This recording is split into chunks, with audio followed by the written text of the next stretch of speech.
Empezamos a desandar la última hora en el programa del profe Morales y es precisamente la hora en que charlamos con Noel Alejandro Leal desde Venezuela.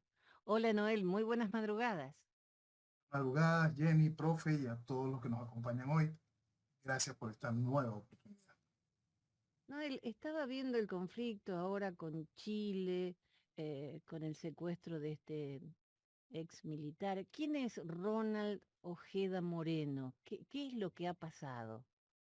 Bueno, él es uno de los tantos militares que en su momento fue perseguido por el gobierno porque quizás se expresó, quizás no fue lo suficientemente sumiso, quizá de verdad estaba preocupado por la situación del país y empezó a expresarla, a conectarse con gente que buscase lo que todos queremos, recuperar a Venezuela. Y en su momento el gobierno lo puso preso. Es increíble la cantidad de militares que están hoy tras las rejas y que durante todo este periodo del chavismo han corrido con la misma suerte, pues. En el caso particular, él estuvo detenido también en la cárcel de Ramo Verde. En una de las fugas que han habido en esa cárcel, él tuvo la oportunidad de irse. Este, y al salir, decidió irse a Chile por, para, para su resguardo. Decidió irse a Chile para continuar su vida, pues buscar que el país lo recibiese, que poder asilarse en Chile. Este, el gobierno ha desatado ahorita una nueva persecución, una persecución en lo que ellos han denominado la Operación Brazalete Blanco. La Operación Brazalete Mm. Blanco, de acuerdo a lo que dice el gobierno, es que había toda una estructura que planificaba otro magnicidio, un nuevo golpe de Estado, todo este tipo de cosas a las que el gobierno nos presenta cada cierto tiempo. Pues. Este, en este particular, el gobierno cuenta con también un militar que también se fuga de Ramo Verde en esa misma ocasión y que recientemente fue capturado por el gobierno aquí en Venezuela. Y supuestamente este militar estaba trabajando y había conversado con una cantidad de gente. Él hace una serie de declaraciones, de testimonios grabados por el gobierno, donde dice que había tales y tales personas conectadas para esta nueva invasión y darle espacio a esta operación que trajese la oportunidad de poner fin al chavismo como gobierno. Bueno, el asunto es que de esa confesión, de esa declaración de ese oficial, el gobierno generó una lista gigantesca, una lista que incluye cualquier cantidad de personas, periodistas, defensores de derechos humanos, muchos más militares, militares en situación de retiro. Y el gobierno empezó a degradar militares, a expulsar y a poner presos a otros más. Pues. Evidentemente, este hombre está en esa lista y el gobierno va y comete esta situación, este secuestro en Chile. Hay varios puntos aquí a tocar.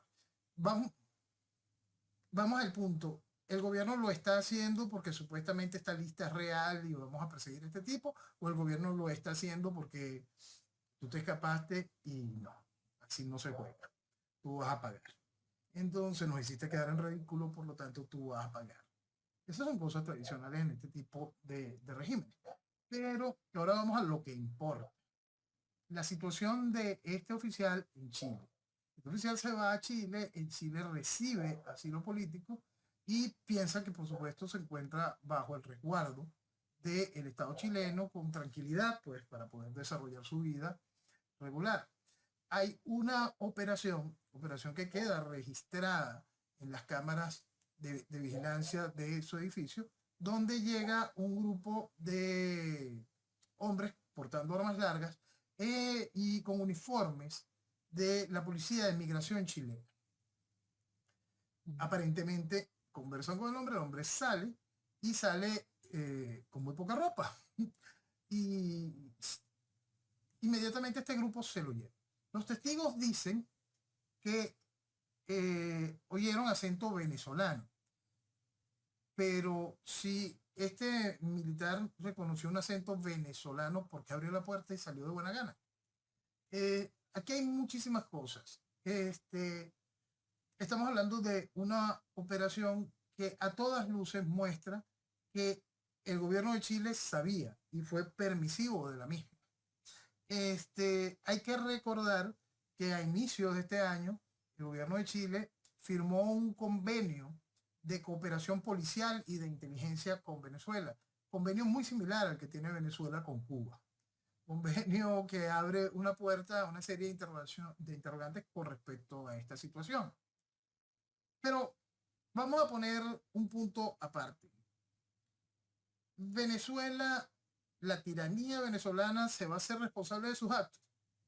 Eso es ridículo. No. Por eso hay que hacerse la pregunta, ¿qué es lo que está haciendo Chile? ¿A qué problemas se está enfrentando Chile? ¿Puede la sociedad chilena hacerle un real llamado de atención a su gobierno para que le brinde explicaciones sobre lo que sucedió? ¿Cómo es posible que Chile haya colaborado o cómo es posible que Chile sea tan increíblemente vulnerable para una operación de este tipo? Entonces, ahí hay muchas preguntas que hay que hacerse al respecto. Porque otra parte interesante tiene de esto es que es bueno que suceda, porque hay gente que todavía no cree que el chavismo hace lo que le da la gana. Por supuesto que es triste. La persecución a este oficial es triste saber y tener que reconocer que la tiranía tiene un brazo muy, muy largo, pero no es nuevo tampoco. El año pasado, en el 2021, fue otro oficial que estaba en Colombia. Fue secuestrado en Colombia con total tranquilidad. Hace muchos años fue secuestrado un hombre que había sido socio del gobierno y se había enriquecido con el gobierno, Gustavo Arraiz, si no me equivoco. Perdonen si tengo un lapso con el nombre del personaje. Bueno, y lo secuestraron en Costa Rica y se lo trajeron en un avión comercial con toda la tranquilidad. Y hace muchos años fue otro personaje, iba a un comando armado del chavismo, encabezado por el ídolo de la oposición, Luis Ismael Maizanta García, pero después de esa operación la pararon. No me acuerdo a quién iban a secuestrar en dónde. Pero, es decir, ese accionar de que el chavismo hace lo que le da la gana no es nuevo. Y es muy bueno que el mundo se entere. El chavismo hace lo que le da la gana, cuando le da la gana, dónde le da la gana.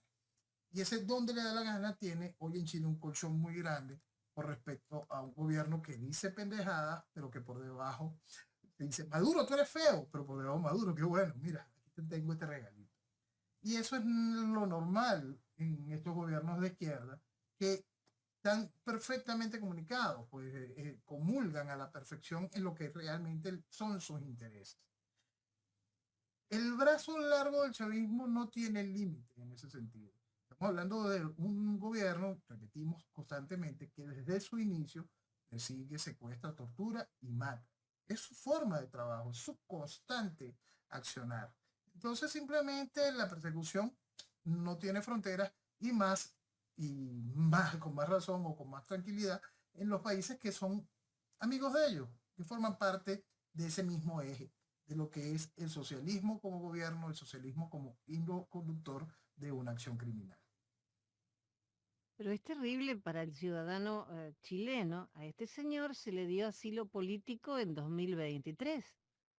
¿Sí? Entonces que venga un- alguien haciéndose pasar por un chileno y de migraciones y que se lo lleven, es espantoso. No hay seguridad para nadie entonces. Y no por cualquier chileno, por un agente de seguridad de una institución chilena. Es decir, en usurpación de identidad. Están todos los crímenes habidos y por haber Todo. fueron cometidos por este aparato que hizo el secuestro en cuestión. Ahora falta la pregunta, ¿aparecerá? Porque el gobierno de Venezuela todavía no ha dicho que está. El gobierno no ha dicho nada al respecto. El escándalo se le fue de las manos y lo mejor será desaparecerlo. Es terrible Ahora, pensar que uno vive bajo un régimen que hace este tipo de cosas, pero el asunto es terminar de comprender que es así desde el día uno. para el Ese es gobierno el chileno, accionar. Perdona, Jenny. no, te decía que el gobierno chileno pidió una alerta a Interpol para reforzar el control fronterizo en el norte. Ahora, Eh, por eso es que ahí hay muchas cosas que están muy feas ahí y hay que recordar ese acuerdo de cooperación policial. Hay que tener de manera muy consciente eso. O si no, es muy triste saber que Chile es tan increíblemente vulnerable. También no solo Chile tiene que preocuparse por esta situación. Esa comunidad internacional que tanto vela por los derechos humanos, por esa institución que es el asilo político, debería empezar a expresarse al respecto, porque esa institución es la que queda claramente golpeada en esta acción. hablaba de derechos humanos y todo. Tengo una noticia Bueno, que me ha asombrado muchísimo. Te leo el titular. uh-huh. Michelle Bachelet, ex cancilleres, embajadores y académicos pidieron que no se consolide una tendencia dictatorial en Venezuela. No lo leí varias veces porque pensé que estaba mal hecho el titular. Que no se consolide una tendencia dictatorial en Venezuela. Si hay una dictadura, ¿hace cuánto? Hay una tiranía desde Una hace mucho tiempo. tiranía, no una tendencia dictatorial. Hay una tiranía. ¿Cómo van a consolidar posiblemente una tendencia dictatorial? Pero no termina ahí. Ajá. No. Esto hay que escucharlo muy atentamente. Michelle Bachelet pidió el jueves los mayores esfuerzos de los gobiernos, las fuerzas políticas y la comunidad regional para lograr que la tendencia dictatorial y antihistórica no se consolide. ¿Esta señora traza? Ay, Dios mío. Pero bueno, estas decisiones, por supuesto, estas palabras tan valiosas, las dice ella después de la expulsión de la Comisión de Derechos Humanos Claro. de la ONU. El asunto es que cuando ella era presidenta o cuando presidenta de Chile, creo que sí, en el primer gobierno, Venezuela se salió de la Corte Interamericana de Derechos Humanos. ¿Dónde está su queja? Uh-huh. ¿Por qué cuando ella, como amiguita de Fidel, venía y se abrazaba con Chávez y frente a lo que ya había sucedido en Venezuela, donde la persecución era una constante, donde la violación de los derechos humanos era una constante, no abrió su sucio hocico? Esas son las preguntas que hay que hacerle a Michelle Bachelet y a todos los compañeros firmantes de todo ese bodrio ridículo. Porque ellos, al igual que, ¿cómo que se llama? Almagro, son de esta gente No. que lo que quiere es intentar quitarle a la izquierda el estigma de lo que significa Maduro, mientras todos lloraron a moco tendido sobre el ataúd de Chávez. Entonces, ninguno tiene perdón y ninguno tiene la más mínima moral para abrir su hocico. Deberían de callarse, porque lo único que quieren es lavarle la cara al socialismo, intentando ensuciar la cara de Maduro. Eso es lo que siempre hace un comunista cuando ataca a algún otro comunista. Quiere lavarle la cara al comunismo. Esta gente ha hecho muchísimo daño y va a seguir haciendo muchísimo daño. Es decir, se instale una tendencia dictatorial en Venezuela cuando Venezuela vive una tiranía, cuando en Venezuela no hay Estado de Derecho desde 1999, cuando Venezuela no existe, cuando desde el día 1 se persigue, se secuestra, se tortura y mata. Cuando ella fue directora el aparato de derechos humanos de la ONU, vino para acá, se paseaba, se abrazaba con Maduro, se abrazaba con el fiscal general, hacía toda clase de payasada, salía, decía dos tonterías más y nada. La realidad está allí. La tiranía continúa avanzando y cada vez con mejor recepción dentro del ámbito internacional, sin importar que haga barbaridades como la que acaba de hacer en Chile.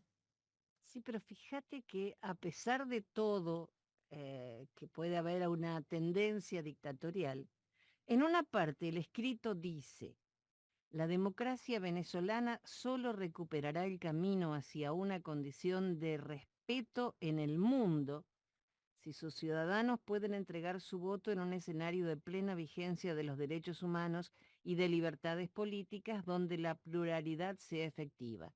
Sigan lavándole la cara. Y lavándole la cara en todo momento y seguimos hablando de como si existiera democracia en Venezuela. Claro, o pero algún como ahora tipo de las democracia. elecciones están cerquita, tenemos que limpiarle la carita. Es impresionante, de verdad. Son personas que se han dedicado a hacer daño y hacerle daño a Venezuela con énfasis.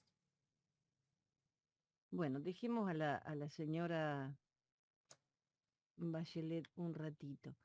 Eh, Te comento que un señor de Utah que estuvo 2 años preso en Venezuela demandó a Maduro acusándolo de encabezar una empresa criminal que secuestra, tortura y encarcela injustamente a ciudadanos estadounidenses. Demandó a Maduro aquí en Miami por el trauma que le causó su encierro en el SEBIN. El señor Holtz. Sí, Sí. y el chavismo tiene como costumbre de vez en cuando poner preso, bien sea a los que estuvieron en el Peñero, en la invasión esta, o pastores, o cualquier cosa que encuentren que sea de los Estados Unidos, para poder ir haciendo como tu banco de rehenes. Pues aquí yo tengo este banco de rehenes y yo te doy estos 4 rehenes y tú me das asá. Y nos quedó bonito el chiste. Bueno, este señor es parte de ese paquete de uno de los intercambios de rehenes y sí, con toda lógica demanda a la organización criminal que representa el chavismo en Venezuela. Es terrible, es que es terrible. Porque si cuando estamos hablando, ahí estamos hablando de una demanda privada a través de una corte en los Estados Unidos. Pero si ponemos una foto en la cantidad de demandas que tienen venezolanos ante la Corte Interamericana de los Derechos Humanos contra el chavismo, venezolanos que fueron víctimas de persecución desde el año 2002.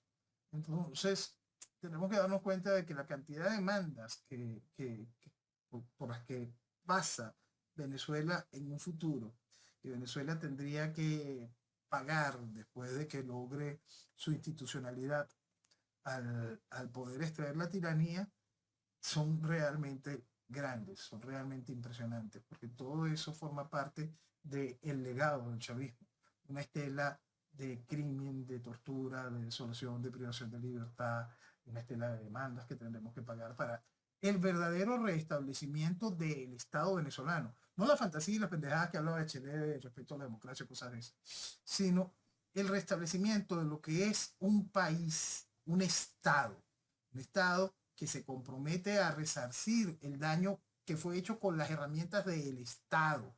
Un Estado que tiene que asumir toda la responsabilidad de las desgracias ocasionadas por el chavismo cuando manejó el Estado.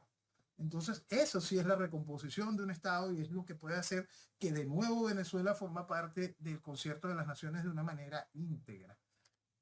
Viene un resarcir de una gran cantidad de daño hecho por el chavismo en el momento que se pueda recuperar a Venezuela.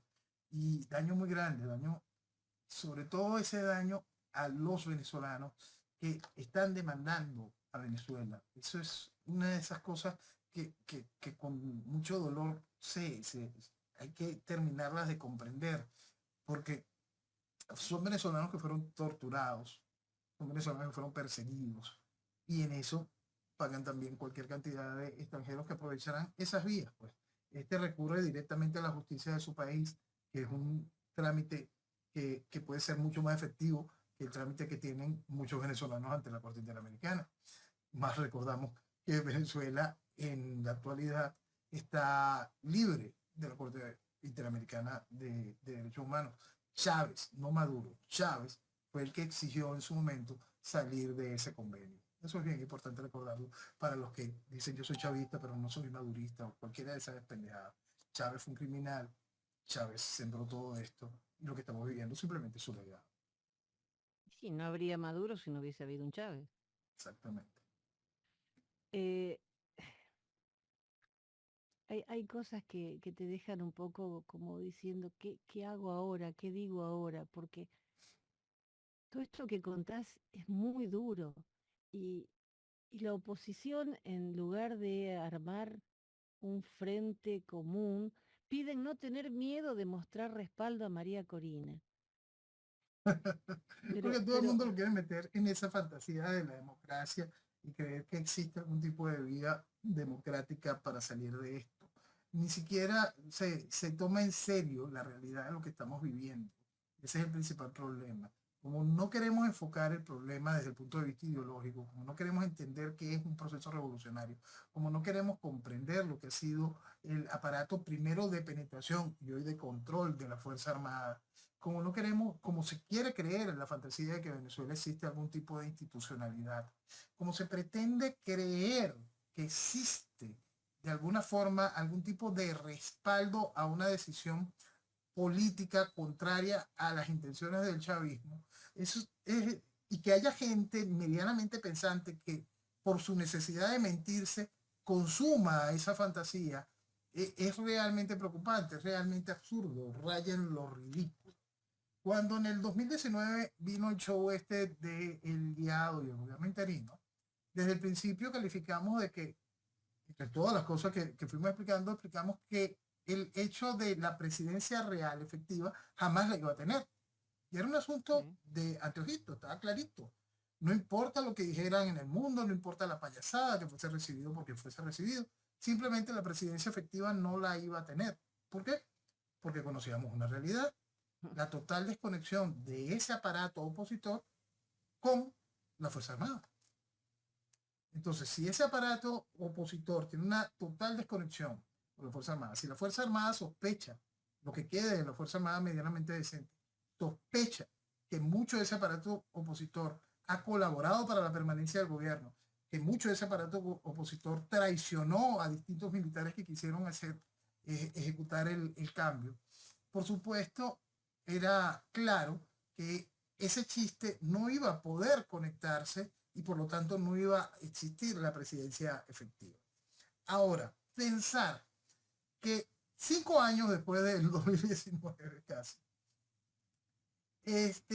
va a haber algún tipo de posibilidad de que exista un atisbo de institucionalidad para que pueda haber el más mínimo respeto a un hecho electoral. Por favor, era el 2004 cuando hicieron el gran fraude. 2004. Y en ningún momento esa Fuerza Armada que ya estaba penetrada, esa Fuerza Armada que ya había sido castigada después de abril, hizo algo en pro de que la voluntad popular fuese respetada. Esa es la realidad. La realidad es que no existe institucionalidad en Venezuela, no hay Estado de Derecho, y todos estos años que han estado jugando a esa fantasía de la democracia, lo que han hecho es que el país se pierda más, se pierda más, y que toda vía institucional simplemente quede totalmente colapsada, cerrada. Entonces, en el caso particular de María Corina, siempre explicamos que María Corina quería ser la líder de la oposición. Entonces ella antes quería unas elecciones para ser la líder de la oposición. Eso no se dio, pero convirtieron las primarias en esas elecciones. Ella es la líder de la oposición. Y entonces ya el mundo dice María Corina, y es María Corina, y María Corina la líder de la oposición. Y el mismo mundo que decía el presidente Guaidó, el mismo mundo que lloraba por Leopoldo, el mismo mundo que aplaudía a Enrique Capriles. Y cada una de esas respuestas fueron igual de inútiles. Porque más allá del personaje, aunque como siempre repetimos, si el personaje sirviese para algo, si el personaje fuese una reencarnación de Lee Kuan Yew, con Reagan, con Natasha, con todo lo que, con Pérez Jiménez y Gómez, ese personaje completo, fuese el candidato, no serviría porque sería un candidato dentro de este aparato. Vendría a validar ese aparato. Tendría exactamente el mismo comportamiento ridículo de Bachelet al creer que ahorita está comenzando la instauración de un proceso de una tendencia dictatorial.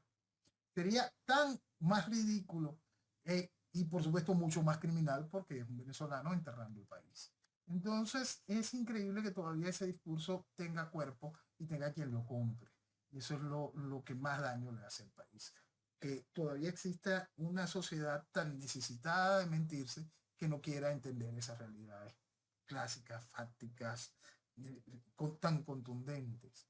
Y lo primero que hay que hacer para poder explicarle entonces al mundo cuál es nuestra realidad es quitarle el soporte, desconocer todo ese aparato que se tilda de opositor, porque es la que sigue usando la voz de la oposición, sigue usando la voz de una población que es antichavista, que es un país que quiere recuperarse, que es un país que sabe que para recuperarse tiene que salir del chavismo.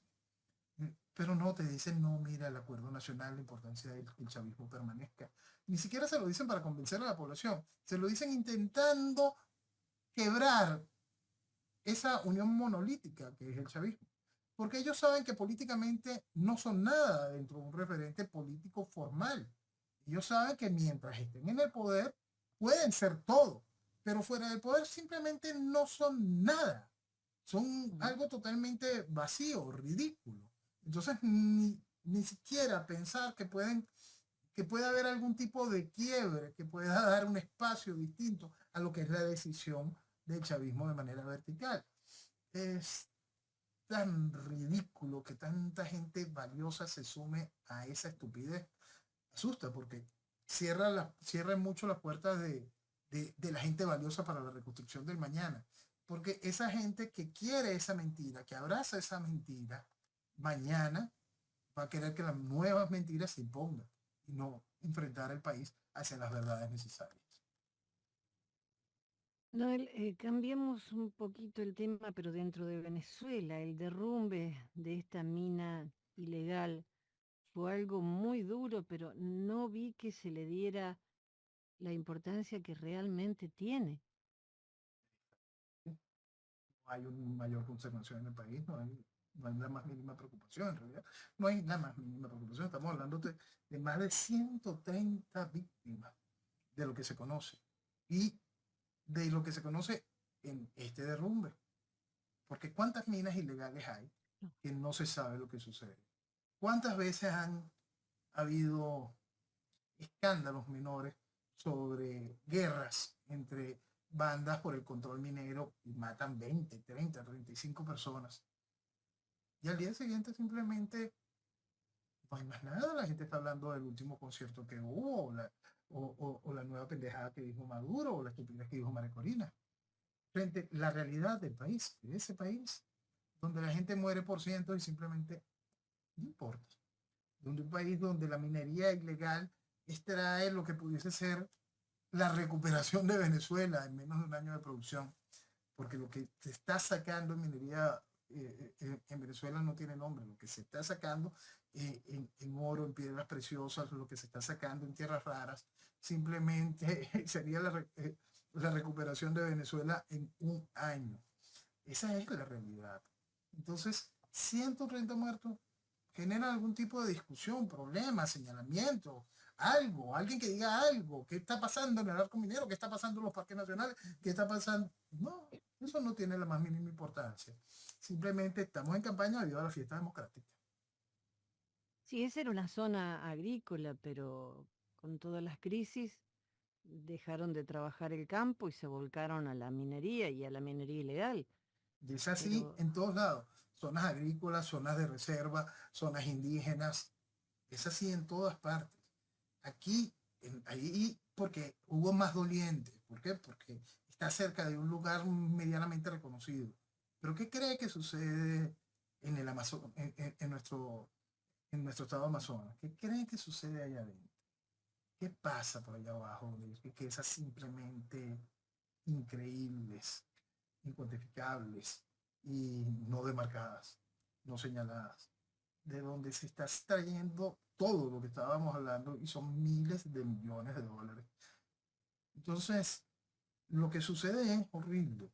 Y estas víctimas de ahorita, podemos decir sin ningún tipo de, de exageración, que apenas son la punta de un iceberg gigante, de una estela de muerte que va de la mano de esa minería ilegal.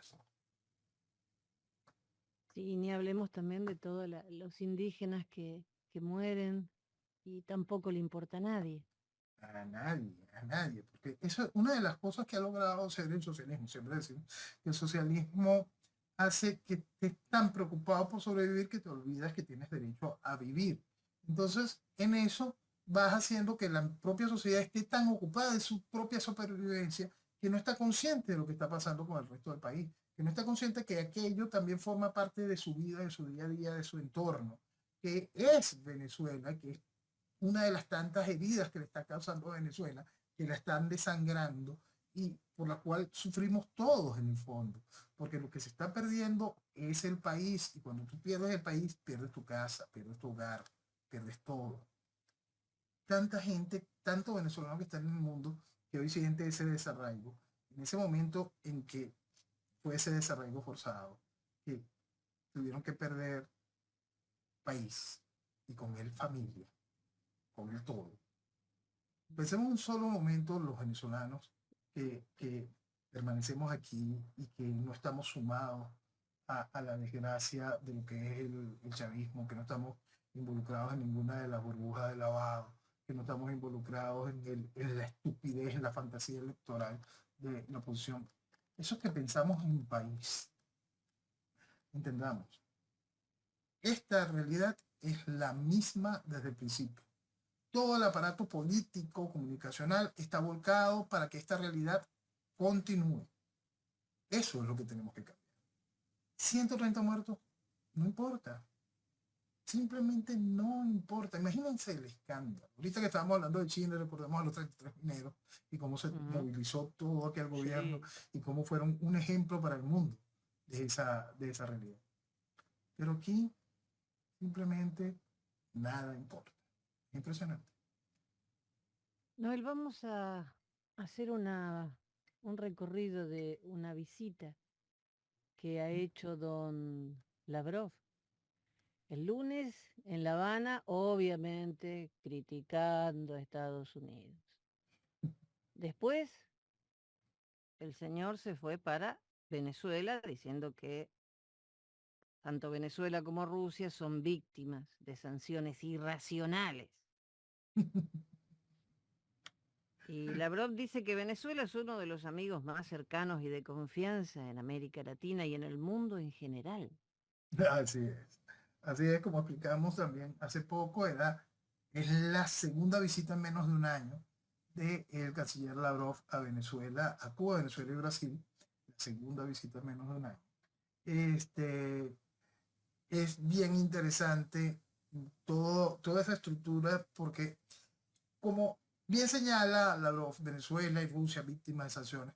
Las sanciones que fue viviendo Venezuela explicamos en su momento cómo iban a ir operando, abriendo todo un marco de triangulaciones y un espacio muy especial para que el movimiento financiero siguiese circulando.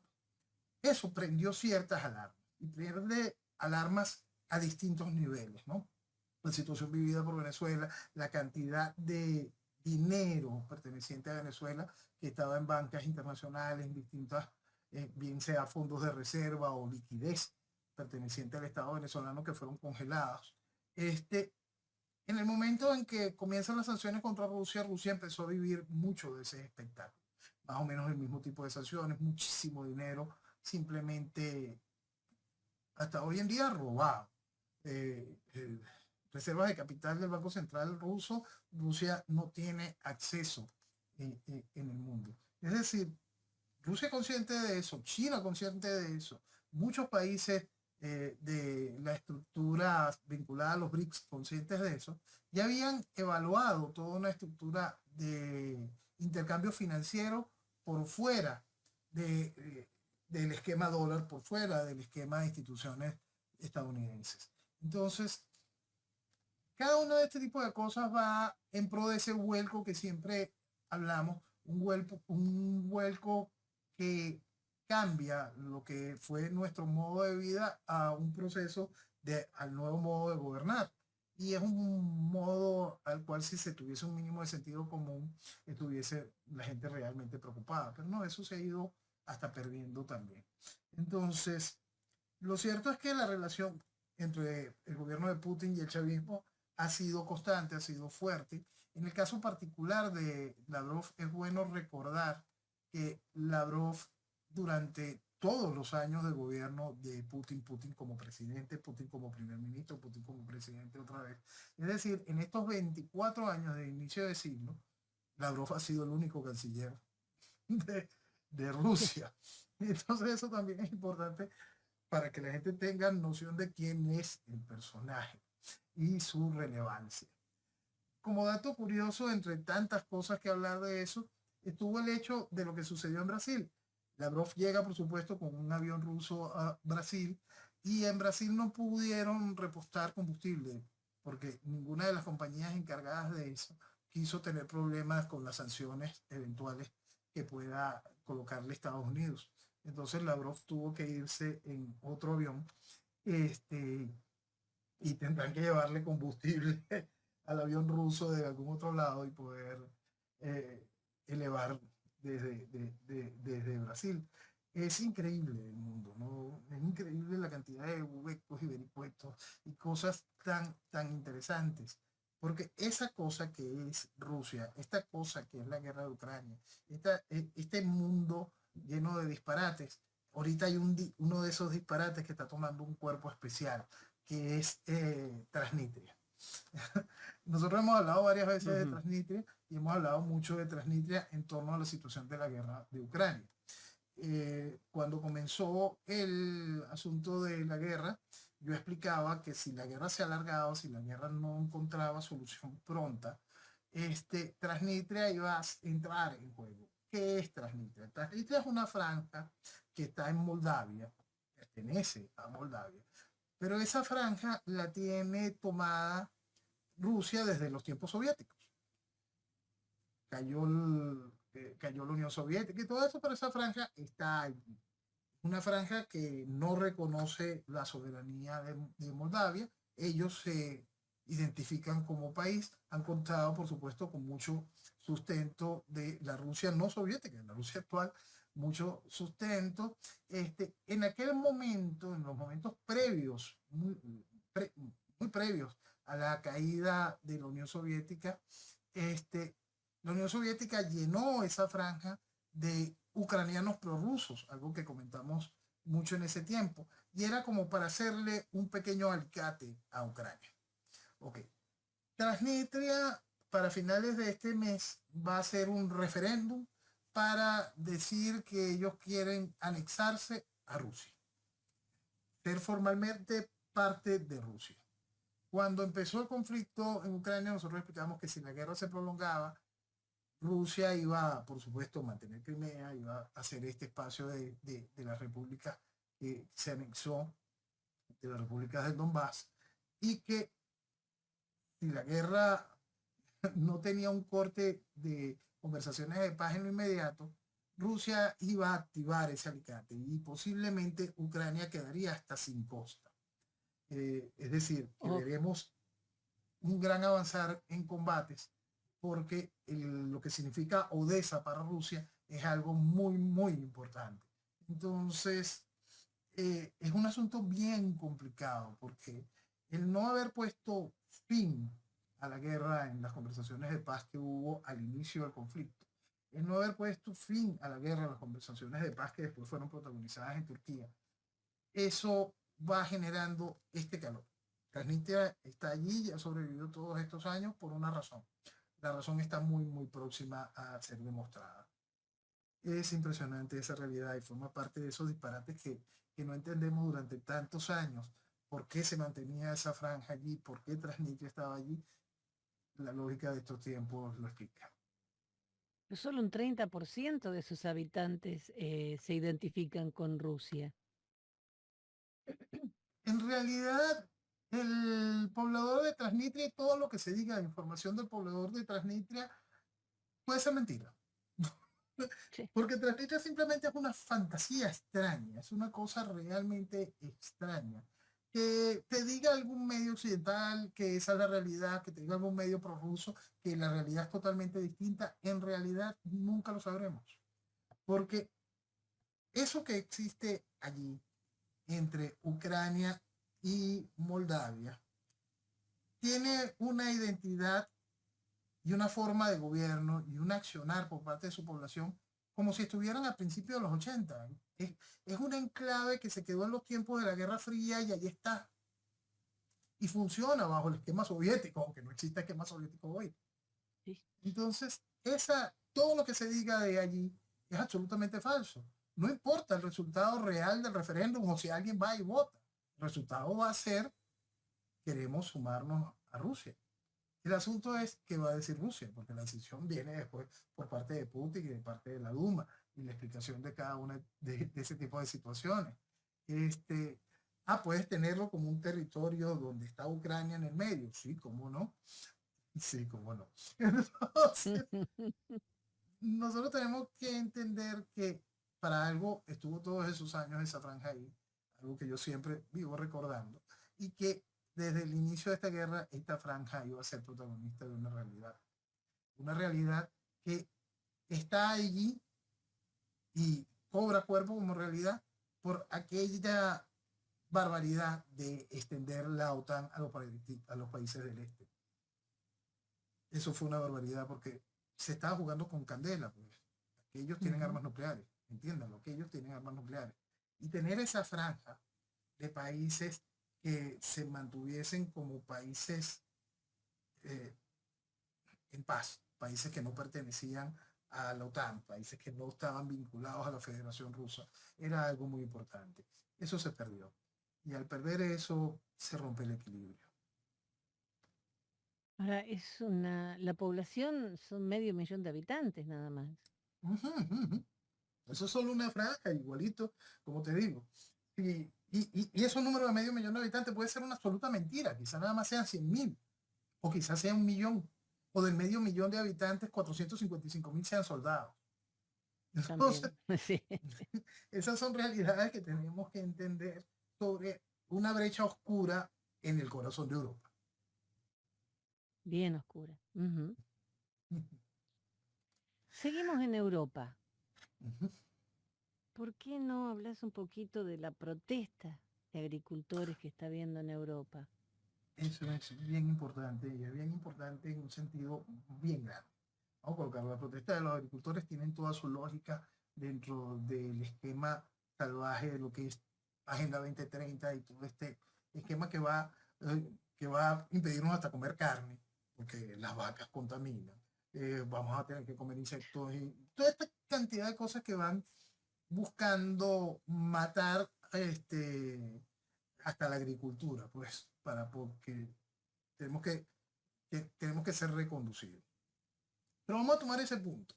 Vamos a tomar ese punto de esas protestas y vamos a recordar unas protestas que hubo en Canadá hace poco, donde un grupo de camioneros vinculados también a ese sector primario que quiere trabajar, que cómo me vas a montar unos motores eléctricos, qué ridículo es esta, cómo me vas a subir el combustible de esta forma, por qué estás atacando también la ganadería. Motivaron aquellas protestas en Canadá en su momento, protestas similares también ya se vivieron en Europa. Y esta protesta en la actualidad de los, de los agricultores.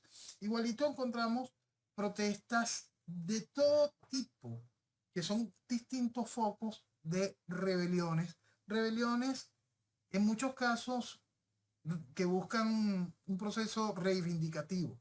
Cuando usted está en un proceso democrático y usted comienza algún tipo de protesta que tiene un carácter de rebelión y busca un proceso de reivindicación dentro de la estructura democrática, es posible que eso exista. Ahora, las rebeliones en la actualidad, en el panorama actual en el que estamos viviendo, y vamos a verlo en los países tiránicos y en los países democráticos. Las protestas tipo rebeldía en un país como el de Venezuela no tiene sentido alguno frente a la tiranía, porque las vuelven inmediatamente reivindicativas. Y entonces lo único que se busca es que la tiranía que te partió las piernas te dé las muletas. Entonces, Ujú. eso no cambia para nada la estructura tiránica y la estructura tiránica se siente cada vez más fuerte. Y lo que le hace la protesta es decirle, señor tirano, por favor, deme la oportunidad de respirar. Señor tirano, si es tan amable, no me apriete tanto con la bota el cuello. Entonces, la protesta en tiranía no tiene sentido, por absurdo que parezca. Porque cuando la protesta no busca la extracción de la tiranía, simplemente beneficia a la tiranía porque se convierte en un proceso de solicitud de reivindicación. Ahora, en el marco global en que nos encontramos, donde los gobiernos trabajan dentro de este esquema de la Agenda 2030 y este esquema donde el individuo va perdiendo libertades, los países van perdiendo su estructura de nación, las sociedades se ven disgregadas, infiltradas, sometidas a procesos de grupúsculos para que no pueda haber ningún tipo de comunicación, ni integración, ese quiebre del tejido social total que existe el cual es promovido en mucho por muchos de los gobiernos, encontramos una sociedad que empieza también de una manera no coordinada a rebelarse. Y es importante entender que ningún proceso de rebelión que no tenga como objetivo la extracción y toma del poder y que no cuente con un liderazgo que tenga claro ese objetivo, lo único que sirve es para el fortalecimiento del gobierno tiránico que está en su proceso particular. Eso es importantísimo que se entienda. Parece ridículo porque parece que uno estuviese desmontando la idea de la protesta. No, la idea de la protesta es cuando el objetivo lo tiene claro y decidido. No existe hoy, en el caso particular de cuando se encuentra un país en tiranía, protesta alguna que vaya a cambiar el estatus de la tiranía. Más bien viene a fortalecerla porque siempre la convierten en proceso reivindicativo. Siempre es, denme un poquito de salario, denme un poquito de aire, denme un poquito de agua. No es lárgate porque yo quiero libertad. En estos países donde se están viviendo estas protestas de agricultores, si el gobierno decide darle a esos agricultores nuevos subsidios y los agricultores los aceptan, simplemente se hacen cada vez más esclavos del aparato de gobierno. Si la sociedad no se pliega a las protestas y no se pliega en el sentido de sí, hay que estar con los agricultores, sino la sociedad no se pliega a la protesta entendiendo de que después de que los machaquen a los agricultores, van por ellos. Entonces, ese desfase hace el avanzar de la idea que va desmontando a la sociedad y va desmontando naciones. Los procesos de rebelión de la actualidad tienen que centrarse de una manera muy clara en cuál es el objetivo a conseguir. Si creen que el objetivo a conseguir es hacer que una ley impuesta por un aparato que busca un fin que está muy claro dentro del paquete de la Agenda 2030, que está muy claro dentro de ese concepto de no tendrás nada y serás feliz, ¿creen que algo de eso lo detiene? Solo lo detiene la extracción. Y es un asunto muy complicado porque estamos hablando de países que todavía viven dentro del marco de la democracia, países que pertenecen, en este caso particular, a la estructura del orden de la Comunidad Europea, países donde se cree que existe institucionalidad. Imaginen esa realidad en esos países, ahora vean la realidad de lo que se vive en Venezuela.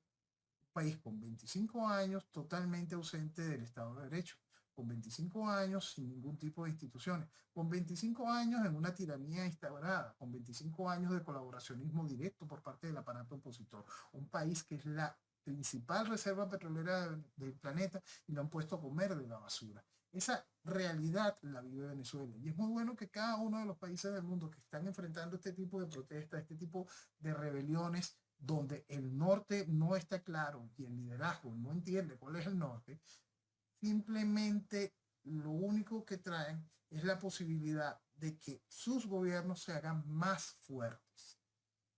Absurdo, sí, pero es importante comprenderlo.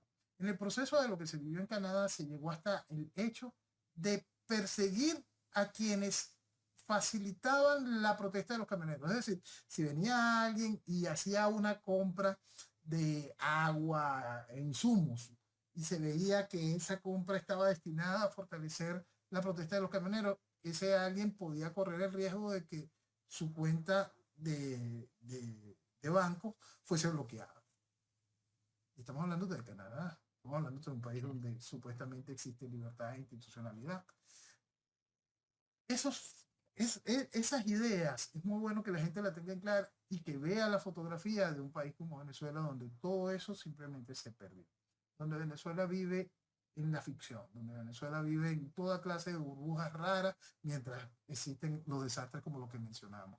Es un país que se está cayendo, pero de vez en cuando le venden un espejito donde la gente se refleja y hasta sonríe.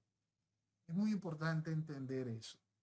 Las rebeliones sin objetivo de extracción del hegemón, lo único que brinda es reforzar el movimiento que viene a esclavizar a esa nación. Es muy importante comprenderlo. Y es clave para el futuro inmediato de la humanidad.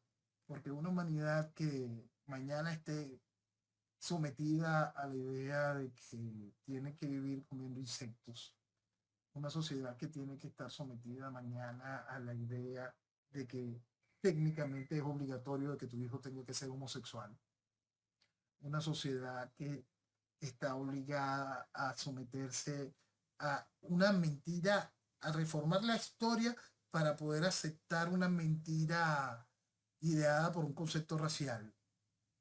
Es impresionante lo que nos están sometiendo y es muy bueno que se entienda que si se quiere detener, la rebelión tiene que tener un objetivo claro y específico.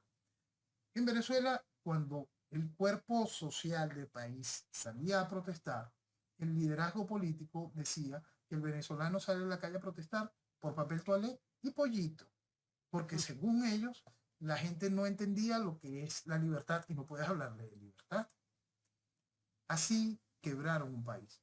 Así fueron llevando un país hasta matar la desobediencia civil.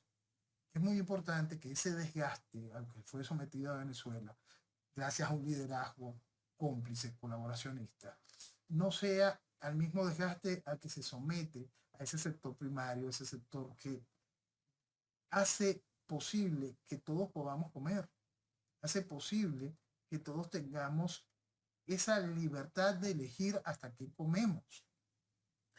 Todo eso hoy está siendo perseguido y va a ser efectiva su persecución si no entendemos que por lo que protestan esos agricultores es por la vida del mañana, no porque ellos puedan o no trabajar el campo.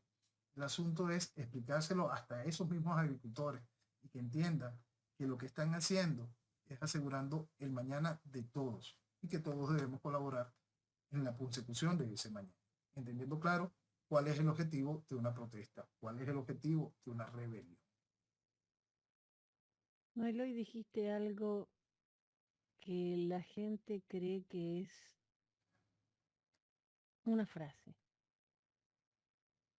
En 2030 no tendrás nada y serás feliz.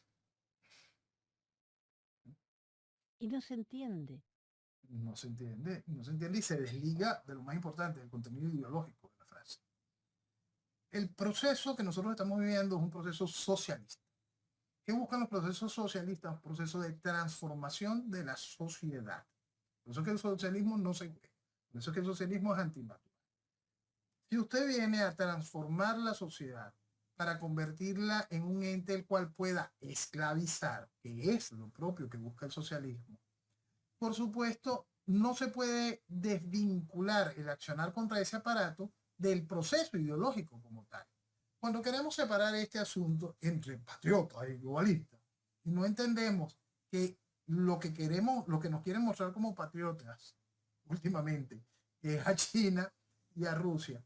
Pero si encontramos al jefe del globalismo, a Klaus Schwab, diciendo que el ejemplo del mañana es China, entonces terminemos de entender cuál es el eje ideológico cuando el presidente del Foro Económico Mundial nos dice que el ejemplo que montó el Partido Comunista es el ejemplo para el mañana.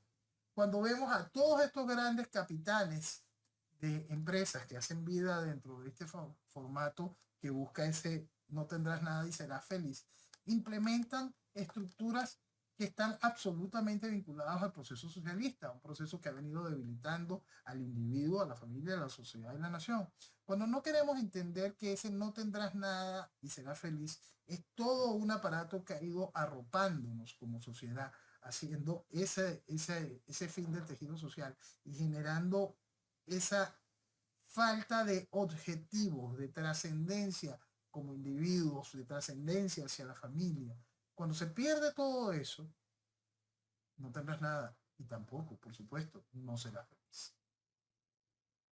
Noel, te agradezco esta hora que nos das cada domingo, porque es una forma de conocer sin vueltas lo que pasa no solo en tu país, sino cómo repercute en América y en el mundo. Te agradezco infinitamente que siempre estés dispuesto a acompañarnos y por supuesto te comprometo para el domingo que viene. Dios quiere, aquí estaremos. Señores, muy buenos días y que viva Venezuela. Viva Venezuela. Y nosotros nos reencontramos, Dios mediante, el próximo sábado a la medianoche en el programa del profe Morales. Que tengan una semana maravillosa. Chao. ¿Te gustó?